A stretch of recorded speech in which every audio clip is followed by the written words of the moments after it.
Well, hello everybody. Welcome. We are doing another Bible story reading. For those of you who might be watching one of these videos for the first time, let me tell you what we've been doing.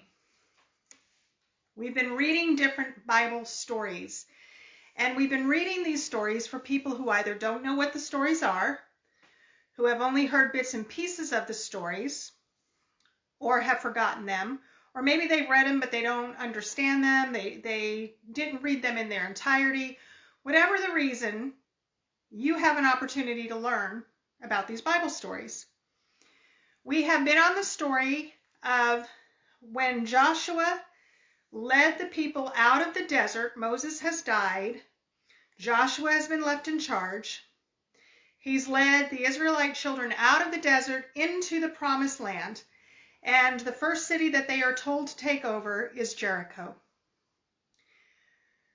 They camped in the promised land. They went through the Jordan River. God parted the waters of the Jordan River just like he had done with the Red Sea. They camped in the new land, and they circumcised all of the men that had come out of the desert over into the promised land. And then they celebrated the Passover. So they've celebrated the Passover, and the day after they celebrated the Passover, God stopped the manna from coming from heaven. Up until that point, God fed them. When they were out in the desert, he fed them manna from heaven. And now God has stopped the manna, and they have now had the chance to start eating of the produce of the land of Canaan. So God has fulfilled his promise. He has brought them into the promised land. They've waited hundreds of years for this opportunity, and now they are here. And God has told them to take over the city of Jericho. So we are now in the book of Joshua, chapter 6, if you want to follow along. And we are going to see how God tells them to take over the city of Jericho. Jericho is the very first city that he tells them to take over, because this is their land. This is what God has promised to them. So let's start with chapter 6. Now Jericho was tightly shut up because of the Israelites. No one went out and no one came in. Then the Lord said to Joshua, "See, I have delivered Jericho into your hands, along with its kings and its fighting men. March around the city once with all the armed men. Do this for 6 days. Have 7 priests carry trumpets of ram's horns in front of the ark. On the 7th day, march around the city 7 times with the priests blowing the trumpets. When you hear them sound a long blast on the trumpets, have all the people give a loud shout. Then the wall of the city will collapse, and the people will go up, every man straight in." So Joshua, son of Nun, called the priests and said to them, "Take up the ark of the covenant of the Lord, and have some priests carry trumpets in front of it." Then he ordered the people, "Advance, march around the city with the armed guard going ahead of the ark of the Lord." When Joshua had spoken to the people, the 7 priests carrying the 7 trumpets before the Lord went forward, blowing their trumpets, and the ark of the Lord's covenant followed them. The armed guard marched ahead of the priests who blew the trumpets, and the rear guard followed the ark. All this time the trumpets were sounding, but Joshua had commanded the people, "Do not give a war cry, do not raise your voice, do not say a word until the day that I tell you to shout, and then shout." So he had the ark of the Lord carried around the city, circling it once. Then the people returned to the camp and spent the night there. Joshua got up early the next morning, and the priests took up the ark of the Lord. The 7 priests carrying the 7 trumpets went forward, marching before the ark of the Lord and blowing their trumpets. The armed men went ahead of them, and the rear guard followed the ark of the Lord while the trumpets kept sounding. So on the 2nd day they marched around the city once and returned to the camp. They did this for 6 days. On the seventh day, they got up at daybreak and marched around the city 7 times in the same manner, except that on that day, they circled the city 7 times. The 7th time around, when the priests sounded the trumpet blasts, Joshua commanded the people, "Shout, for the Lord has given you the city. The city and all that is in it are to be devoted to the Lord. Only Rahab the prostitute and all who are with her in her house shall be spared, because she hid the spies we sent. But keep away from the devoted things, so that you will not bring about your own destruction by taking any of them. Otherwise, you will make the camp of Israel liable to destruction and bring trouble on it. All the silver and gold and the articles of bronze and iron are sacred to the Lord and must go into his treasury." When the trumpet sounded, the people shouted. And at the sound of the trumpet, when the people gave a loud shout, the wall collapsed. So every man charged straight in, and they took the city. They devoted the city to the Lord and destroyed with the sword every living thing in it, men and women, young and old, cattle, sheep, and donkeys. Joshua said to the 2 men who had spied out the land, "Go into the prostitute's house and bring her out, and all who belong to her, according to with your oath to her."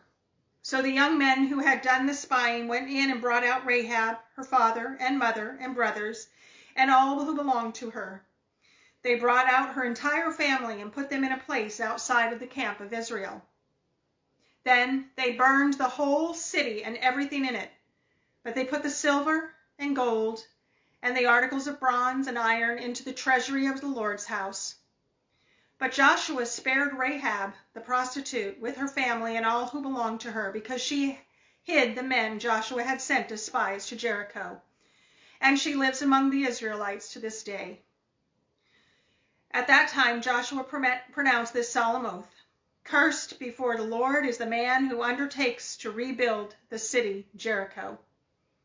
At the cost of his firstborn son will he lay its foundations. At the cost of his youngest will he set up its gates." So the Lord was with Joshua, and his fame spread throughout the land. Wow. We are going to stop there. No doubt at some point you have probably heard the story of when the Jericho Walls came down. There's been songs written about it. People talk about it. All sorts of things that you hear about the Jericho Walls. But sometimes we don't really know what the whole story is, and today we got to read the entire story of what happened when the Jericho Walls came down. Remember, there are 3 ways that we look at stories when we read them in the Bible. What does it say? We have to have reading comprehension. We have to know what the words say. What was it saying to the people of that time? We have to take everything into context. And what does it say to us today? So let's look at what we just read, okay? We just read that God told Joshua, what I want you to do is to get the priests to take the Ark of the Covenant and blow the ram's horn around one time, march around one time the walls of Jericho, one time around. And you're going to do this for 7 days. On the 7th day, you're going to march around 7 times. And on that 7th time, I want you to tell the people to shout, and they're going to shout, and the trumpets are going to blow long sounds, and when that happens, the walls of Jericho are going to come down, and you'll be able to go in and take over that city. And also Joshua told them to spare Rahab the prostitute and everybody in her house. So why did he tell them that? Because remember, when he sent the spies into the city to check out the city, Rahab hid the spies so that they wouldn't be found out. And she made an agreement with them. She said, "Look, I know that God has given you this land, and I'm afraid of you. I will take care of you. I will keep your promise. I will not tell the police, basically, where you are. I won't tell anybody where to find you, if you promise me that you will spare me and my family when you come in to take over the city." So the agreement they made was as long as they could see a red cord hanging from her house, from her window, they would know, the army would know not to touch anybody in that house. And so that's what they did. They went in and they spared Rahab and all of her family, but they destroyed everybody else. Okay? So why did God do that? What was going on there? First off, we see the consistency of God. We see that when God says he's going to do something, he does it, right? We keep seeing that over and over in every one of these stories. Why would God have them march around just one time? Well, I think, can you imagine the people inside the cities probably looking out at those idiots marching around the walls of their city, and they're thinking, how stupid is that? We're safe inside the city and they're wandering around like morons. Day 3, same thing. Day 4, 5, 6, same thing. Day 7, they're looking, they're like, they're marching around more than once. Still blowing those trumpets, weirdos. And then all of a sudden, the people began to shout. See, before that, they marched around quietly, other than the trumpet from the priest. And now they marched around and they started shouting. And they shouted, and the louder they shouted, these people are probably looking inside the city completely unprepared for what is about to happen. But they're looking, thinking, what in the world are these people doing? A little something to know about the walls of this city. These are fortified walls. These are big, thick walls. So thick, in fact, that chariots could drive along the tops of these walls. That's how thick they were. And it was about 4 stories tall. So these people are unprepared. They're looking, they're going, we're so nice and safe in our city behind this wall. And all of a sudden these people shout and the walls come crashing down. And the Israelite army rushes in and they completely and utterly destroy the people of that city. And God told them, do not take anything. The silver, the gold, all that stuff that you get, that goes into my treasury. But you're not to keep anything for yourself. And don't keep any of the sacred things. So that's what they did. And now we look at that and we go, well, that's a really cool story. That's pretty awesome. But what does that mean to us today?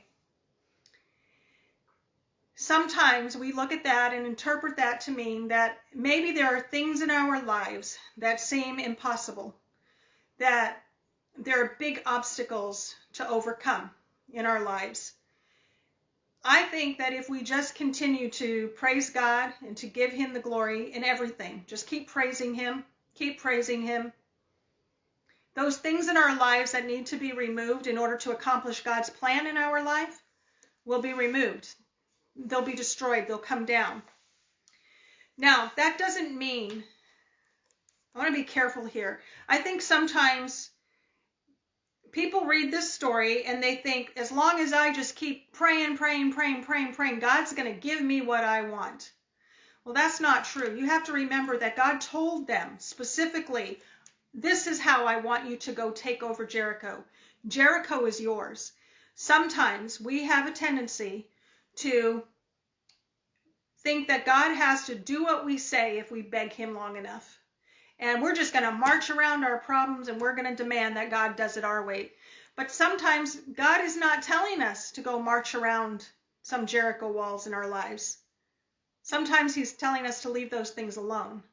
So we have to have some discernment. We have to know when it is God and when it is us. In this particular case, God had a plan, and he used what happened at Jericho to spread. The news of that spread throughout all of the land. Remember, Jericho had the most fortified city of any place in the region that they had gone to. And that's the first place that God brought them to. And he did that so that the word would spread, so that their enemies would fear them. Their enemies would know that he was God, that the land did belong to them, that he was giving it to them, and that they would be in charge. So it was necessary for God to do that, for him to work that miracle in order for the rumors, if you will, to spread, for him to show his glory and to show his people that he keeps his promises. God always keeps his promises. We keep seeing that consistency in every one of the stories that we're reading. God always keeps keeps his promises. When he says something's going to happen, something's going to happen.